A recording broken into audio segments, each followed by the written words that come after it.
Bismillahirrahmanirrahim. Assalamu alaikum. You are watching Desi TV USA. I am Tabinda Gul. Let's take a look at a very special report. Ethnic Media Service invites the community to a special news briefing titled A Conversation with Down Ballot Candidates where your vote will matter most. Scheduled for Thursday, October 17 from 12 p.m. to 1 p.m. Participants are encouraged to register in advance for this important meeting, after which they will receive a confirmation email with a link to join. This briefing aims to shed light on the often overlooked down ballot races that significantly impact local governance, justice, and public safety in the Greater Houston area. As the election cycle progresses, this conversation will highlight where voters can make a meaningful difference. The event will be moderated by Nakia Copper, editorial director of Houston Ethnic Media, and will feature the following candidates. Terry L. Britton, Republican candidate for Harris County Constable Precinct 5. Tamika Carter, Democratic candidate for 400th District Court. Daniel Lee, Democratic candidate for TX House District 26 Representative. Margaret Pleasant, Democratic candidate for 14 Court of Appeals Place 8. Annette Ramirez, Democratic candidate for Tax Assessor Collector. Marshall Slot, Republican candidate for 4 Band County Sheriff. Join us for these vital discussions and learn more about the candidate who will shape the future of our communities.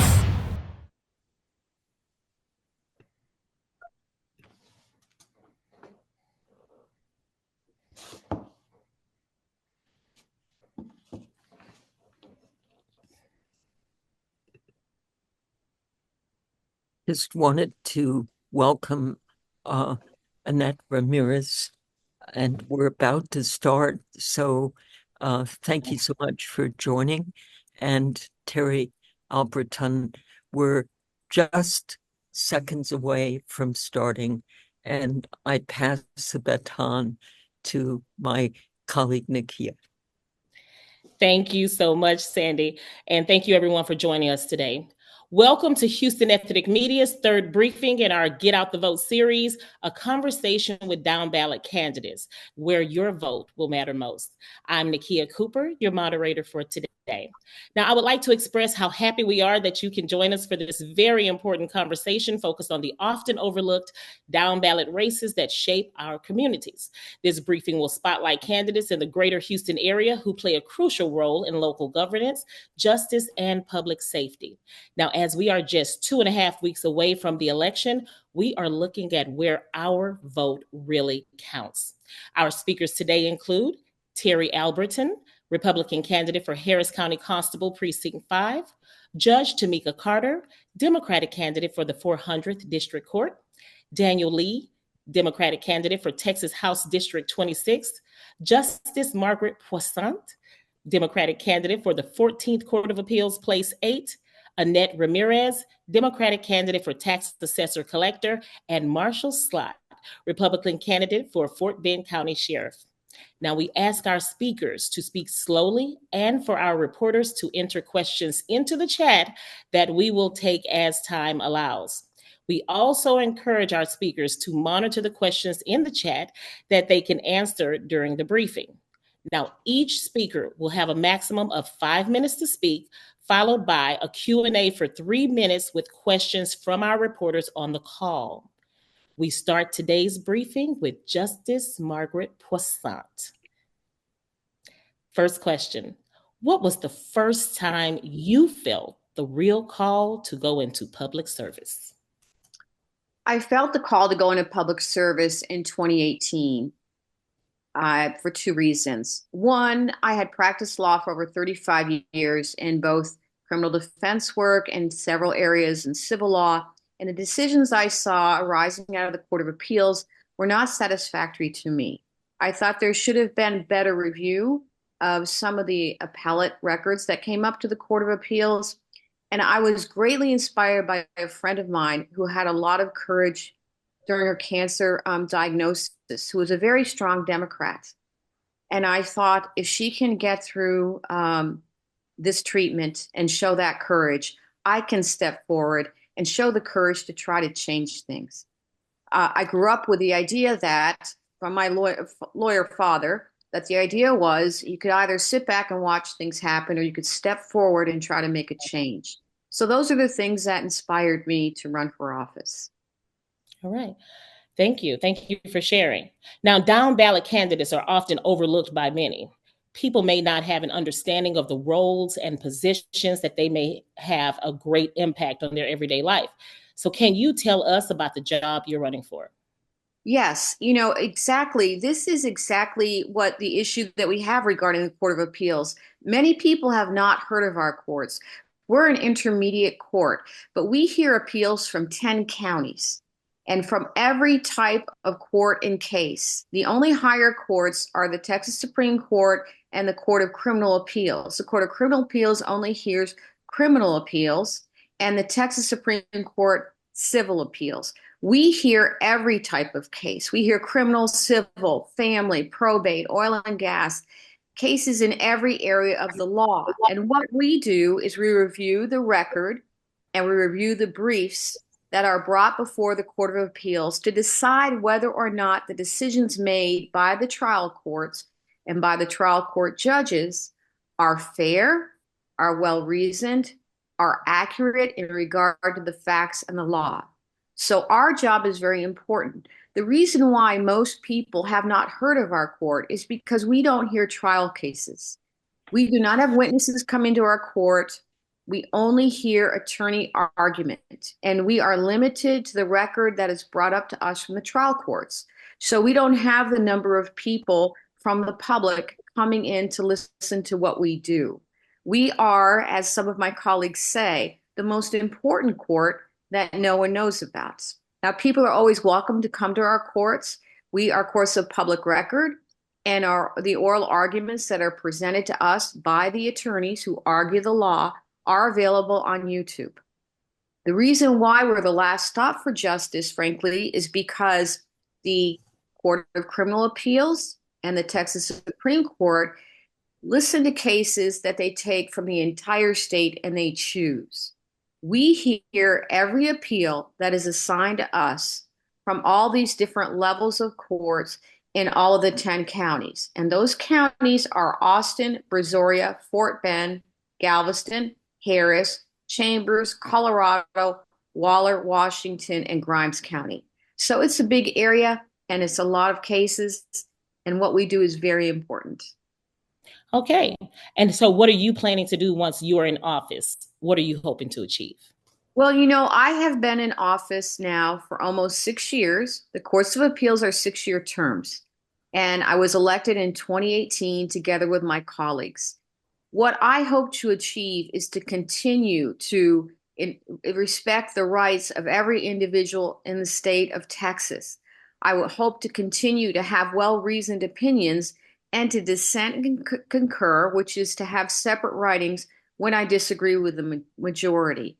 We have 9 justices on each Court of Appeals, the 1st and 14th that sit in Houston. We sit in panels of 3. I am also the chair of the appellate committee for the Child Protection Section, which seeks to increase the pro bono appellate services available for members of our community, and it seeks to increase the quality of representation. These committees are very important. I was on a TDIC, which is the Texas Defense Indigent Council Legislative Work Group. And I hope to be on that work group again. And that work group makes suggestions to the legislature about changes in the statutes. So these are important things that I do. We also have a great internship program. I'm also a member of the National Association of Women Judges, which awards scholarships to 2 students from each of the 3 law schools in Houston. And we look at several factors. We don't always take the person with the highest GPA or the best writing skills. We give opportunities to people of diversity. I think this is very important because our judiciary, our interns, we should all reflect the people in our community. Thank you. Now we have an additional question for you. Can you give us an example of a case where your court ruled on that you felt was impactful? Yes. I was on a panel where the trial court had decided that someone who was seeking the identity of a woman who had helped another woman with a medical procedure was trying to get information as to who that woman was so that he could add her to the lawsuit. The trial court denied that request. That case came up on appeal to the 14th Court of Appeals. We affirmed that denial. And the case eventually, the gentleman dropped that case. It was important to protect that woman's identity and her rights. Thank you so much, Justice Poisson. I appreciate your sharing out with us today. And now I'm checking, is Daniel Lee on? I'm here, Miss Cooper. Hi. Okay, so I would like to toss some questions to you. Same questions. What was the first time you felt the real call to go into public service? Share with us. Well, I'll start off at the beginning. My parents, they're two Asians from China and Philippines. They met in New York, and then they came down to Texas because they saw a lack of good Chinese food. So they came down from New York, brought the awesome recipes that they had from back home, mixed it together, and then boom, here you are. You got 4 amazing restaurants back in the 70s and 80s. And, everyone that's here in the Houston, Dallas area, you're welcome. So having said all that, I basically was in politics since I was a kid. We were protesting the Tiananmen Square, basically I'll call it a massacre in China. But we did it in Dallas. My dad took me to that when, I was a little kid. And since then we worked on campaign after campaign, whether it was Bush, Richards, what have you, we worked on it. My calling specifically started from there. But later on, my parents almost got eminent domain by one of the counties here in Texas, and I had to come back from undergraduate from UT Austin to go help them out. I eventually went to law school so that people would have access to justice like my parents, and they didn't. They didn't have the funds to continue to pay for the lawyer. It almost bankrupted them. Right. But as I became a lawyer, I started noticing that a lot of the laws here start from the legislature. Right. The judges can only interpret them and rule on them, but all the laws actually start in the legislature. And so I actually worked for a legislator when I was in Austin for several years and worked on her campaign also. Right. So I have a lot of experience there. My call for public service probably started when I was like 6 or 7. I just didn't realize it until later on. But I think I would mix that in with just making sure that the average person and the small guy, the small businesses have access to somebody that will continue to fight for them. Right. And so I think that is the long story of my calling. All right. So that's your calling. Can you tell us about the job you're running for? So the job I'm running for is state representative. It's one of 150 votes. Each district is made of 200,000 voters or in population. So when it's drawn, they got to draw it for that many people. So sometimes it could be wider, sometimes it's smaller. My district is Katy, Richmond, Rosenberg, all in the Fort Bend area. And so we vote on the laws that you see. Right. So the laws that it could be anything from, open carry to, your bathroom or your women's rights laws. It could be anything from, something as simple as speeding and how that's written.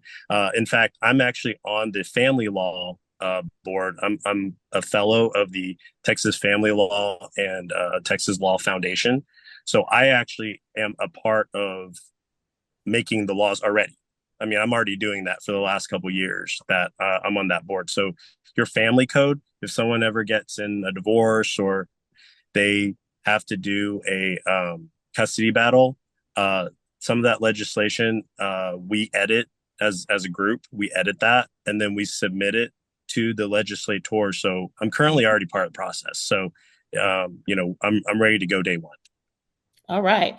Now I have a question from one of our reporters, Todd Smith of Regal Media. He said, what will you do to ensure that the will of the people is honored when it comes to certifying election results?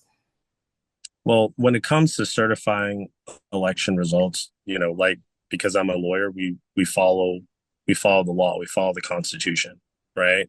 And so, um, I'll say this, as far as that's concerned, we meet once every 2 years, right? And so we make the laws, next year.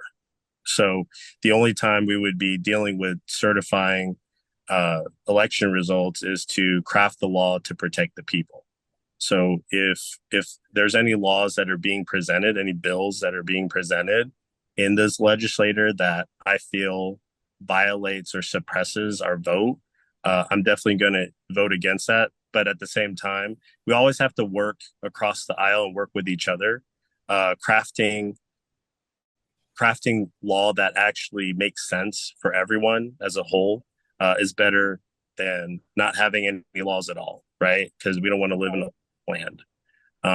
The other thing that I would do to protect our voters, I think that was the first part, and protect our citizens, is to make sure that we're not passing voucher laws, right? Because our children are first and paramount, and we cannot have our public schools get decimated by the creaming process that charter schools and public schools do. Okay. Okay. Okay, thank you so much. Now, I have to go back to Judge Poisson, and I have a question that came in that I did not see, and I didn't want to short you. So if Justice Poisson, could you answer this question for us?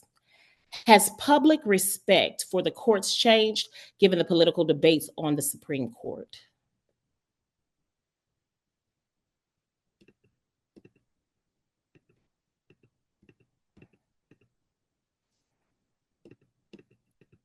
I believe the public perception has changed about the courts.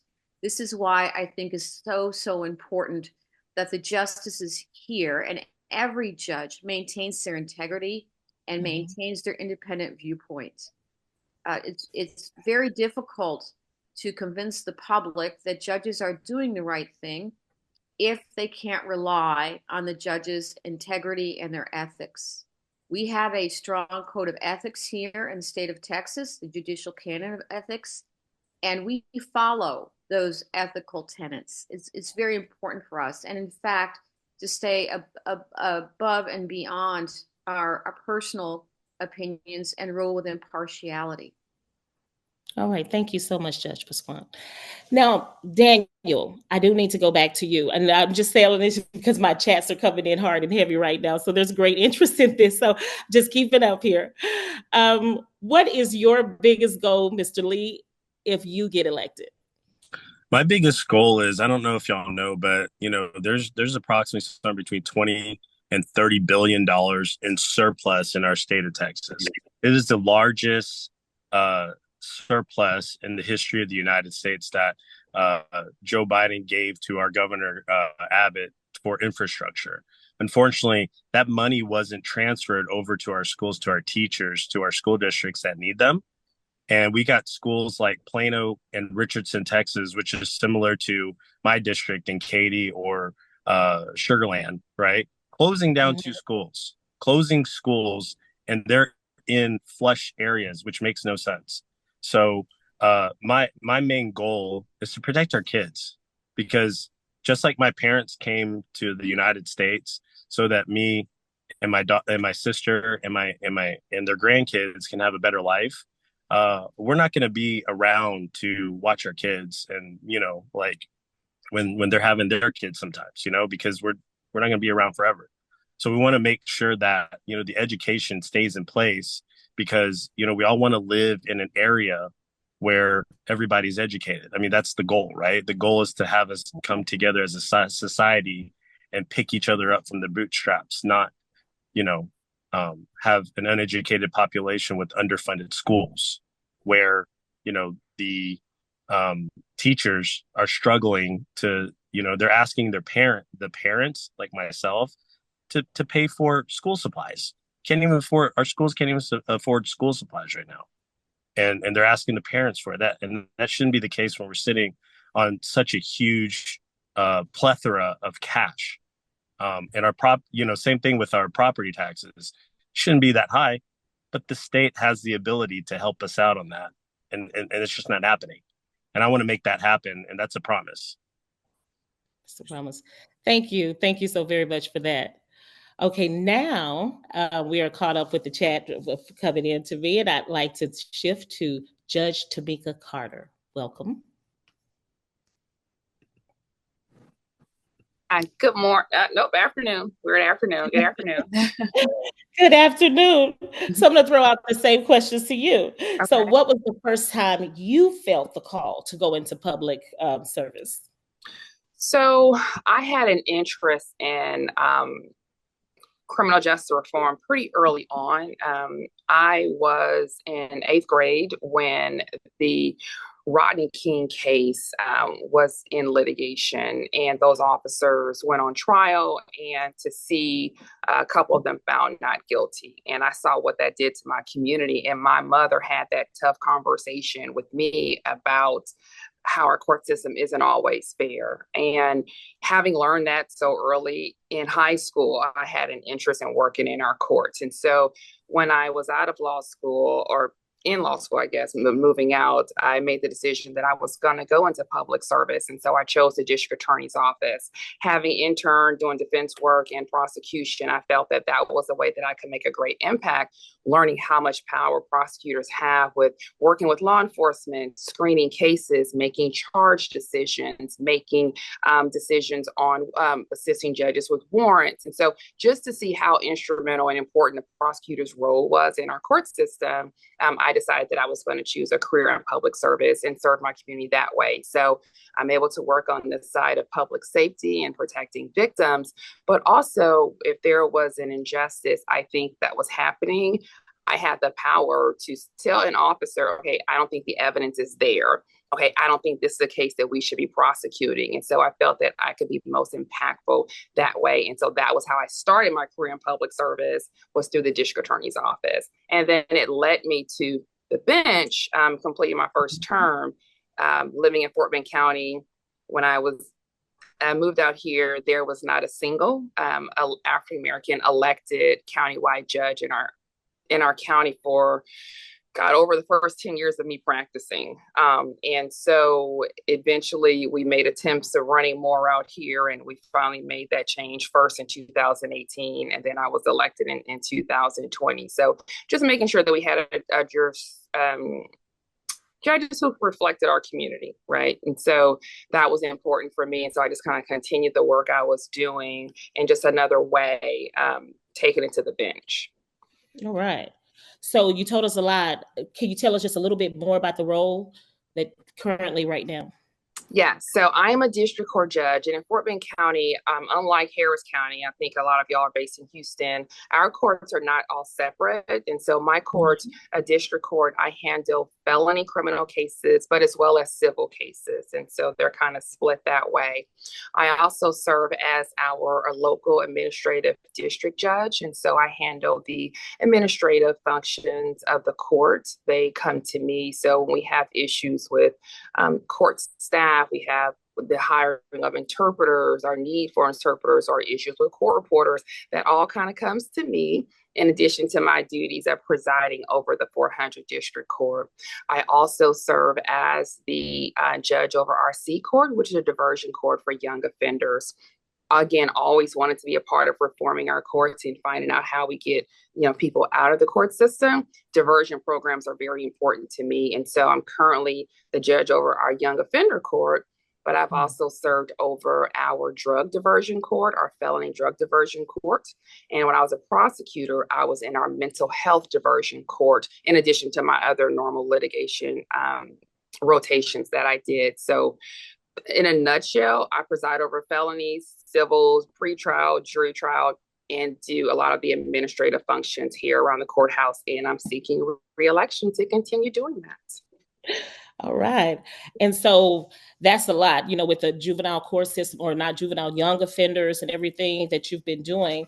So what is the biggest goal that you're hoping to achieve that you haven't already? What's So on that outlook? Okay, so our coming into Fort Bend, we're a growing county, and we have a lot of areas where we need to update. And so one of the issues that we came in, we had space issues with our courtrooms. We had 2 judges when I took over as administrative judge who didn't even have assigned courtrooms. They are floating around, borrowing the courts. And so our growth has not matched our construction in our courtrooms.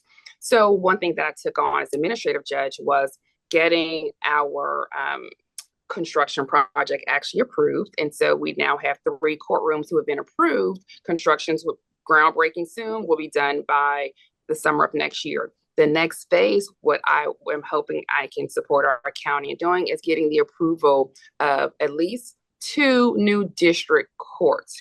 I don't make that decision. That's the legislature that decides it. But we are lobbying our local commissioners to approve the funding for the local side of it.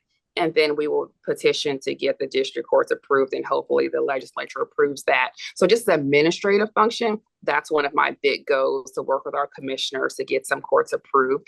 I also want to grow our young offender court. This is a new court. This actually came online this year. And so we have 15 program participants, and I am seeking to grow this diversion court to get it to where I have the drug court, where we had over 40 participants in that court. And so as we work young folks through, they complete the program and their case is dismissed. And so we're trying to bring in more community partners so that we can serve more young folks. And so my big goal is to grow, double in size, this program that we've just started this year. We've also started a new initiative here through our behavioral health services. It's called Always Parenting. And that program seeks to assist defendants who are in jail to transition back into the community and build a relationship with their children. And so we have added parenting classes back in the jail, which were gone once COVID hit, in addition to giving them the resources and the counseling needed to help them kind of work on the bond with their children. My father went to prison when I was fairly young, and so I know how that severs relationships when a parent is incarcerated. And so that was also very important to me. So our behavioral health department saw a need there, and they've taken that on, and I serve on that task force. And I'm hoping for us to grow that program as well. Thank you. One of our reporters, Daniel Oliveritas, says that you have a lot on your plate. How are you able to keep up with so many different cases and serve the people efficiently? So the good thing is I was a prosecutor in Harris County, and Harris County is one of the largest district attorney offices in the nation. And we're like up there with New York, Chicago, and LA. And so having been trained in that kind of environment, I'm just used to a heavy workload. But I keep a good work-life balance. I have 2 kids. My husband's pretty helpful with that. And I keep a workout routine so I don't lose my sanity. And I'm just pretty structured. I'm a pretty organized person, but I'm used to a busy case load from working in that big office. So it's not too bad. All right. Thank you so much for sharing that with us. And so if you don't mind, we will now move on to Mr. Marshall Slott. Thank you. Hello, Mr. Slott. Line here. Hello, Ms. Cooper, Okay. Mrs. Post, Hello. and Houston Ethnic Media. Thank you guys for inviting me to this forum. All right. So can you tell us the first time that you felt the call to go into public service? Yes, ma'am. I'm a 3rd generation Fort Bend County resident. Raised my family here. My mom and dad were in law enforcement when I was a kid. And unfortunately, my parents divorced, but not complaining about that. That's just life sometimes. But both my parents, one of them worked for the Sugar Land Police Department and one of them worked for the Fort Bend County Sheriff's Office while I was growing up. So I had my mom, my dad, and my extended police families, as well as a great community there in Sugar Land where I grew up. So by the time I was in junior high, there was absolutely no doubt that I was going to be a police officer when I grew up. It is my passion, it is my expertise, and it is my calling. Yes. All right. And can you tell us about the role of the job you're hoping to fill? The sheriff, hoping to fill the role of sheriff for Fort Bend County. So it's a big role. Looking forward to getting in there. Sheriff's responsible for policing the unincorporated areas of Fort Bend County, running a safe and efficient and effective county jail, and securing the county courts and district courts and movements of prisoners through there so that we can have efficient court system as well. Those are the three primary roles of a sheriff. I'm looking forward to getting in there because I believe wholeheartedly that our current sheriff has failed our county. He's a retired Houston police officer who's tried to take a Houston Police Department square peg and shove it into a Fort Bend County Sheriff's Office round hole. It's just not working, and they continue to try to make it the Houston Police Department, which it is not. The Houston Police Department serves well for the Houston Police Department, but it doesn't fit the model or operations out here in Fort Bend County. And what that's led to is a decrease. We are short 160 personnel in our sheriff's office when our other county law enforcement agencies are fully or nearly fully staffed. And it's led to a broken culture. There's a failure in leadership at the sheriff's office. And so I want to change that culture and primarily take care of the deputies first so that they can better serve the community. Because if our deputies aren't well, physically, mentally, in their personal lives and in their work lives, then I think it leads to a lesser degree of good service in the community.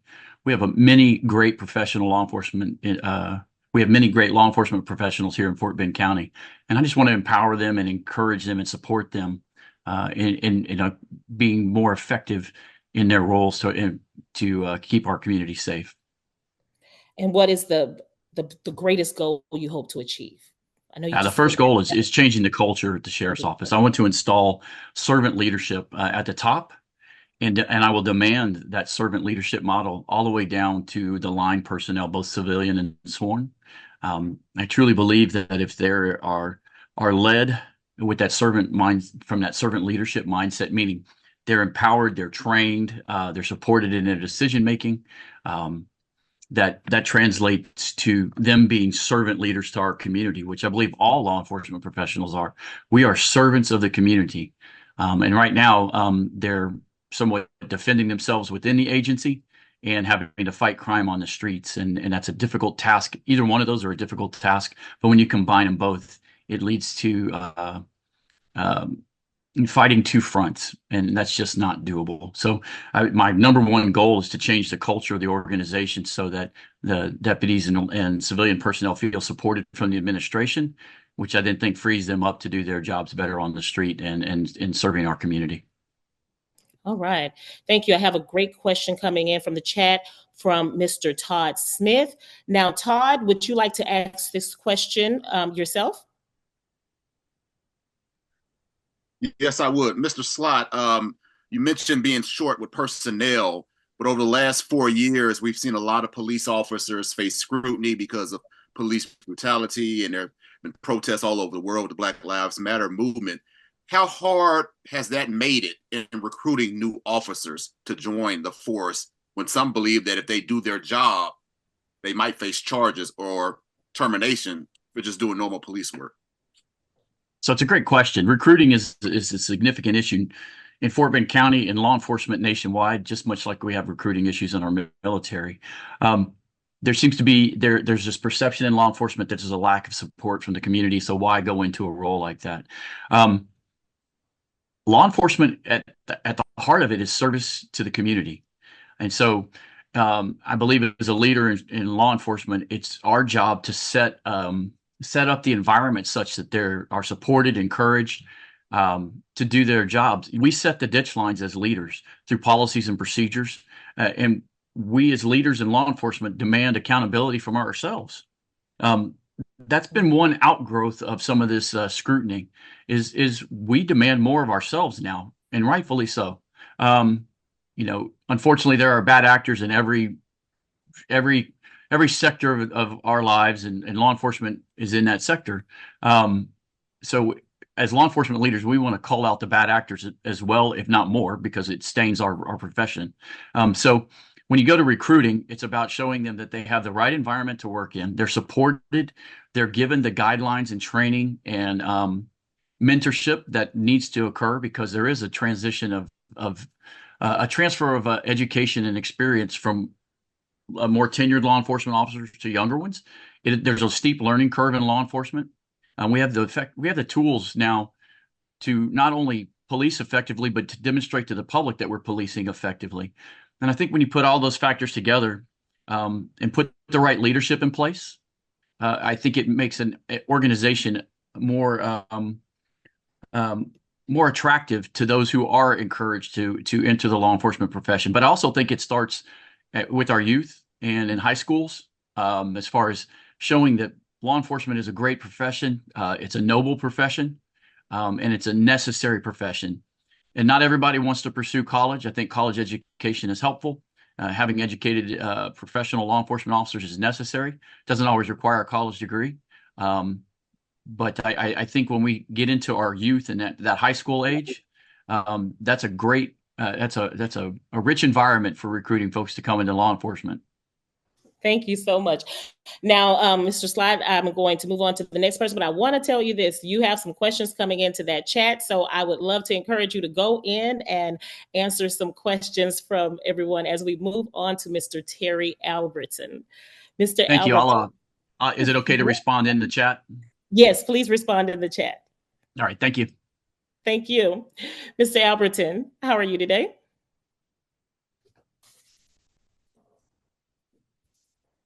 Just making sure we have you I'm on. there. I had to find the mute button. Doing fine, thank you. That's why I asked to give you that time. So now that you're on, can you tell us the first time you felt the call to go into public service? Sure. When I was a teenager, getting close to graduating high school, didn't really know what I wanted to do. Just knew that my dad's rules were when you turned 18, you're an adult. Adults don't live with their parents. So I looked at joining the military. My brother had already gone off to the Army. They were offering the GI Bill then, so I thought it would be a good opportunity to get in there, serve my country, get some college money, and figure out what I want to do when I got out. So I really enjoyed being in the military, learned a lot, made a lot of friends. That was back during Desert Storm. I spent some time overseas in the Gulf War.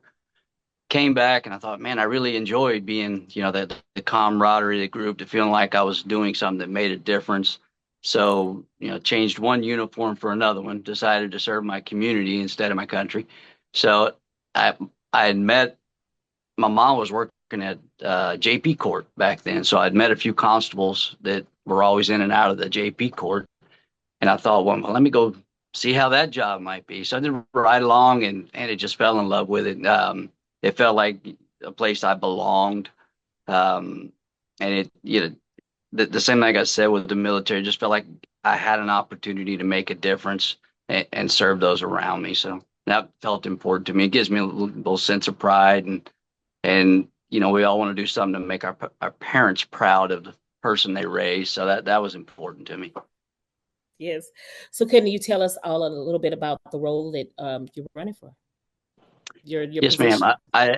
I've been here with the constable's office for 30 years now. So, and one of the questions I'm always getting is, what is a constable? You used to, knowing what a police officer or what a cop does, but a constable is a little bit different.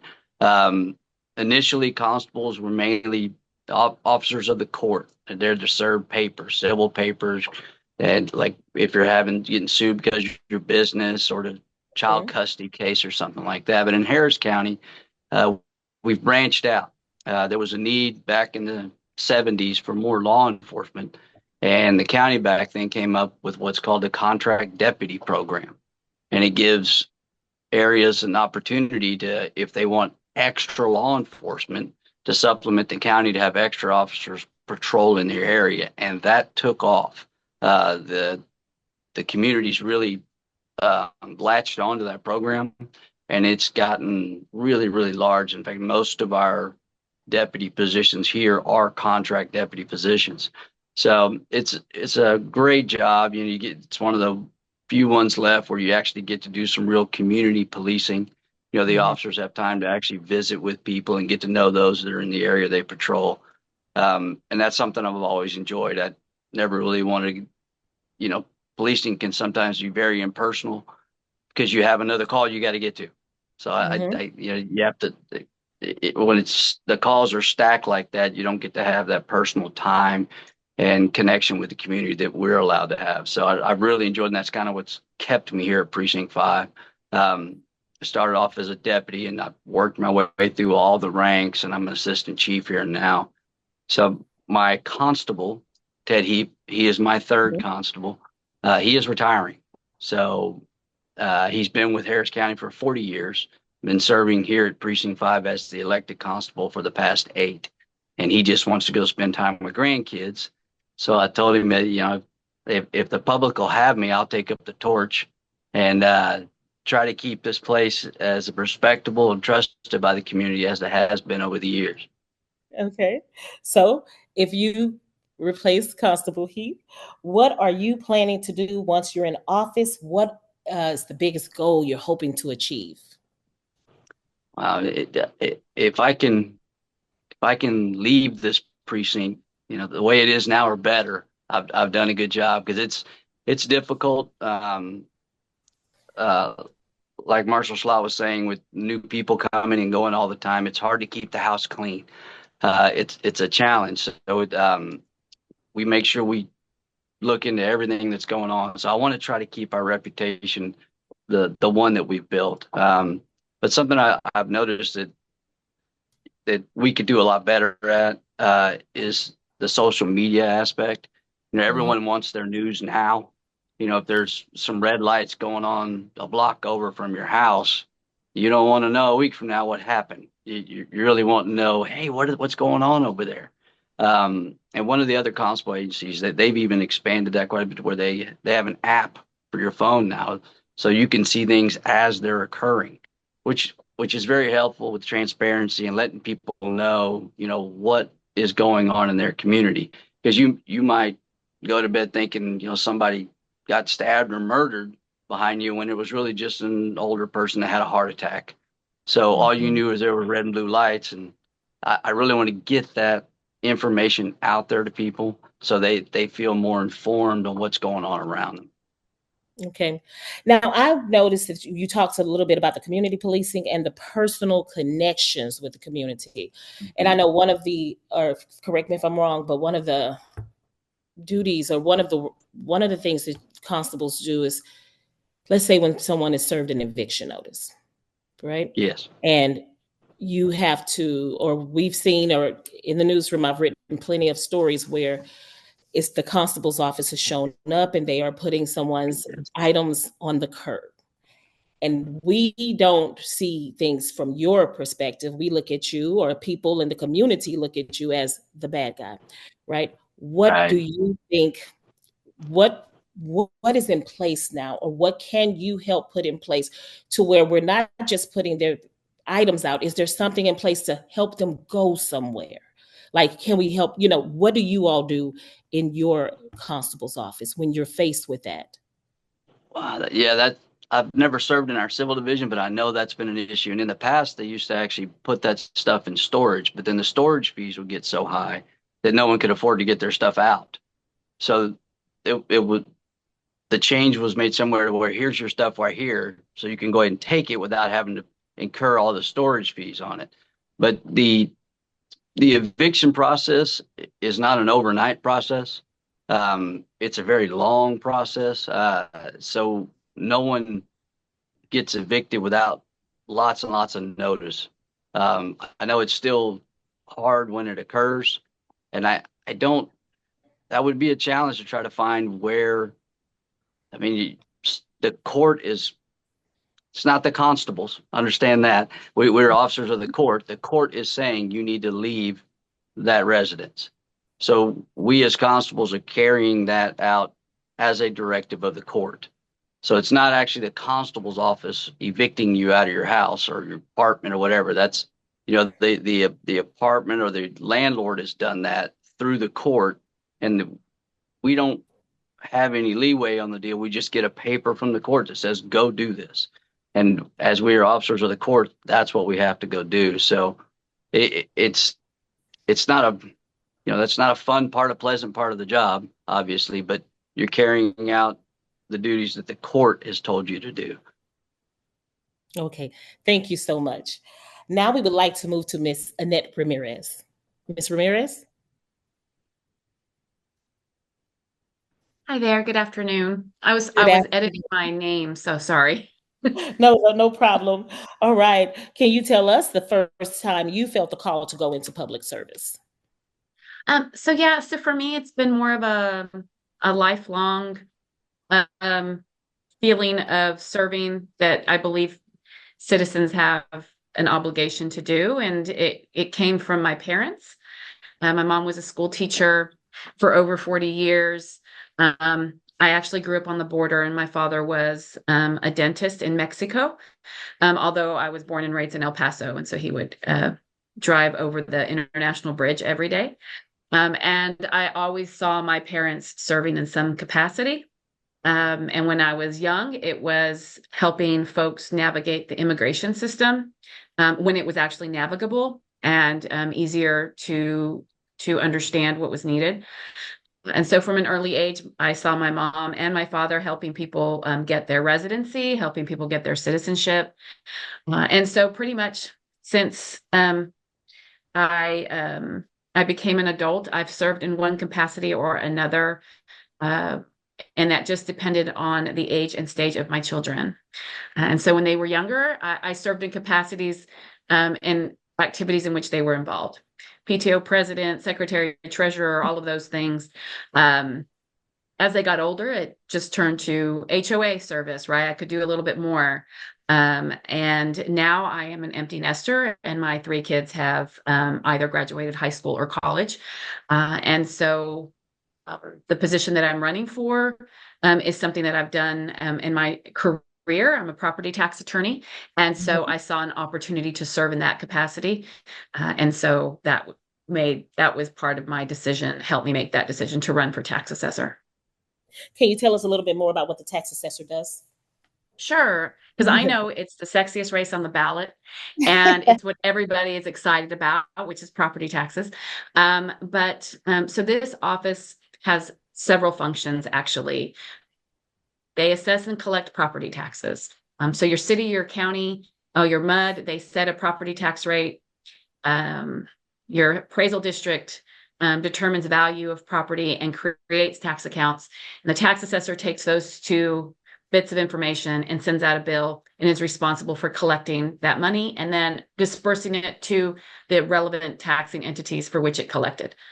The office also manages voter registration, which is very, very important. And for those folks that are in Harris County, the voter registration function had actually left our tax assessor's office in 2020 or 2021 and returned to the tax office in 2023 by mandate of our Texas legislature. And so we also handle voter registration and we handle vehicle registration, the collection of the hotel and occupancy tax, which most people aren't aware that we do. And so relatively speaking, this office touches almost every single citizen in Harris County at some point or another, whether they're registering their vehicles, transferring title on a car, or paying their property taxes or registering to vote. So we have a huge customer base, and we're very, very busy at office. All right. So what are you planning to do in office and what are you hoping to achieve? What's your greatest goal? Yeah, so a little bit about me. I have been a property tax attorney for the last 23 years. It's actually the only thing I've done since I graduated law school. I graduated law school in 2000, took a couple of years off to have a baby, and then went to work, and I'm still working for Aldine ISD, which is a school district on the north side of town. And I manage all of their delinquent property tax litigation and help run our tax office. And so one thing we've never had in Harris County is a tax assessor that actually knows property taxes before they take office. And so this office has not been serving the citizens of Harris County like it should, because property taxes are very complicated. And if you don't know the law, then you don't know how you can help people. And so I'd really love the opportunity to use this experience I've gained over the last 23 years, which is I know the nitty gritty of property taxes and title and how that affects folks' ability to minimize their property tax burden. And so we really need to be creating a lot more education and outreach and educating folks on how they can minimize that burden and helping them navigate some very, very complicated property tax issues. We're also not offering our citizens the various types of payment plans that the tax code allows us to, although all other counties surrounding Harris County are offering those. We are not. Right now in Harris County, in order to get on a payment schedule, you have to go delinquent on your property taxes in order to do that.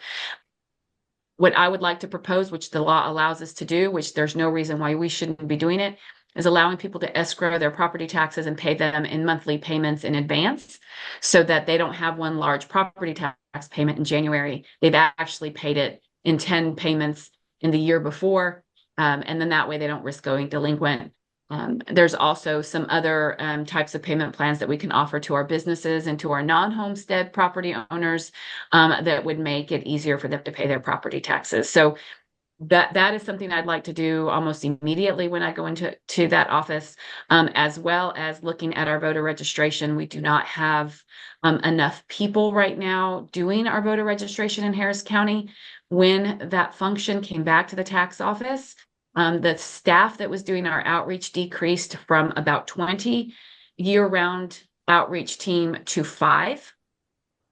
Our county is just too big, and we should have significantly more resources dedicated to making sure that we are reaching out to voters 365 days a year and all years, not just election years.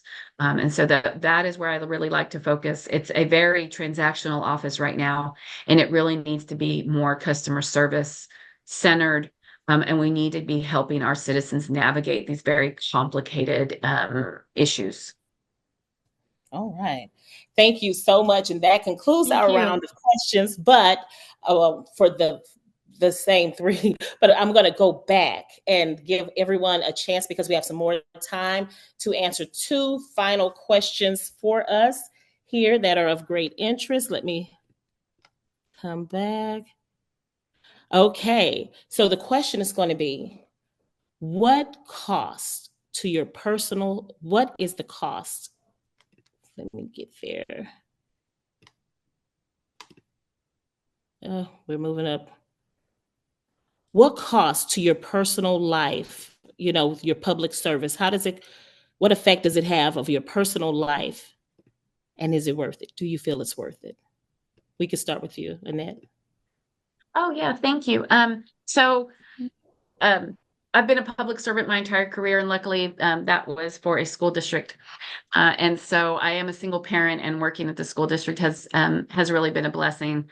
But when you transition to running for office, it's a very, very different world. And timing is everything. And so I started running for office. I have twin daughters that are now 18, but they were seniors in high school last year. So we had a very, very busy senior year, me running for office, but we managed it, and I didn't miss any senior events, and now they have graduated, they've started college. I'm an empty nester, and the timing is perfect for me to be able to transition to a new job, hopefully tax assessor collector for Harris County, where I'm then able to focus all of my energy. So I have luckily been able to juggle that. It has not really impacted me negatively in any way. I really like staying busy, and so I've been fortunate enough where the timing just worked out for me. But it is definitely a commitment. It's definitely a second full-time or a third full-time job if you've decided to enter public service. You have your family, you have your job that pays the bills, and then you have your third job of campaigning and running for office, sometimes for a year and a half for some people. I've enjoyed it, and I hope to continue to be able to serve in this capacity moving forward. Thank you. And then we'll go backwards, and we'll go right back up to Mr. Alberton. What do you feel are the personal costs of being in public service?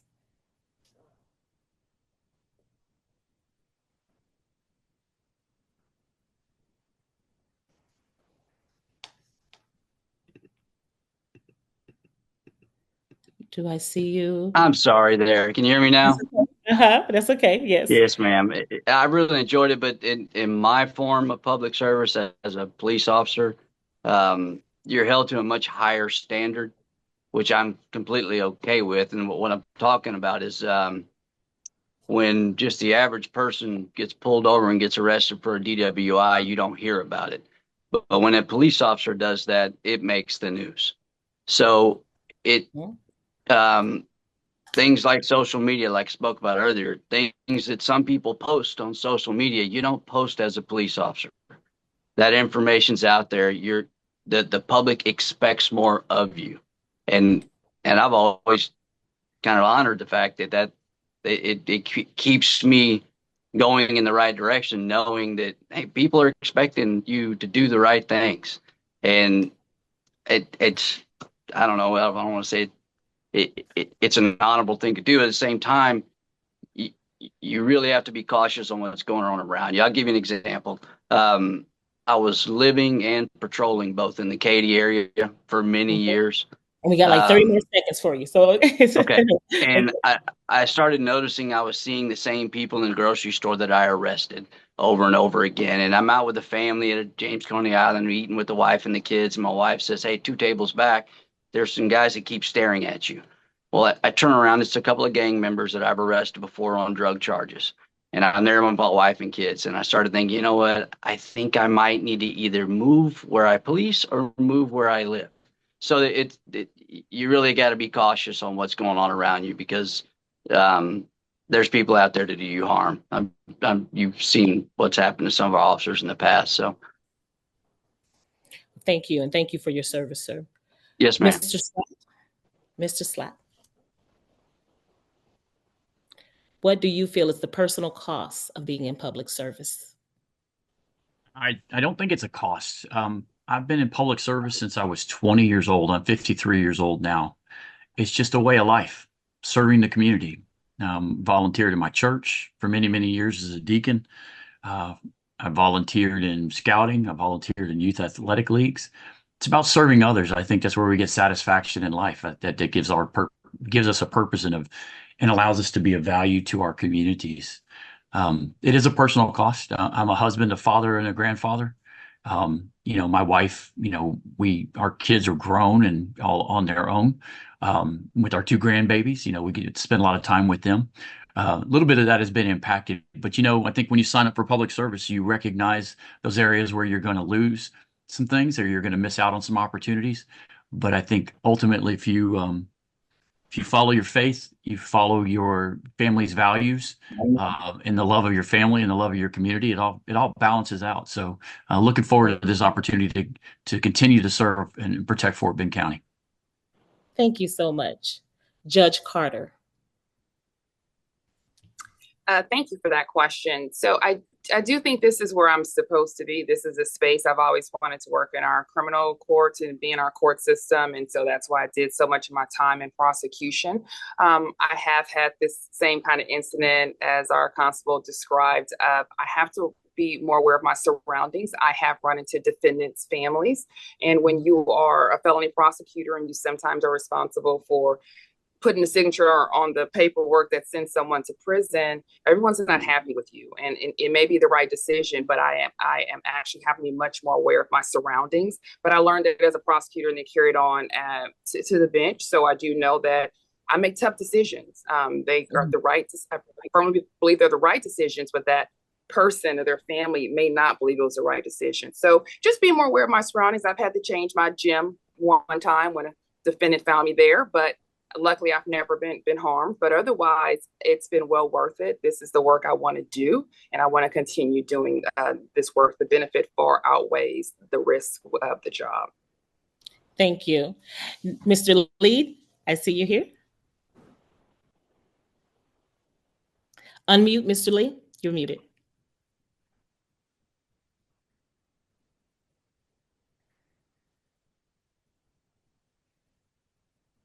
Okay. Sorry, I was having a hard time unmuting. So thank you for that question. I'd like to echo what Judge Carter stated.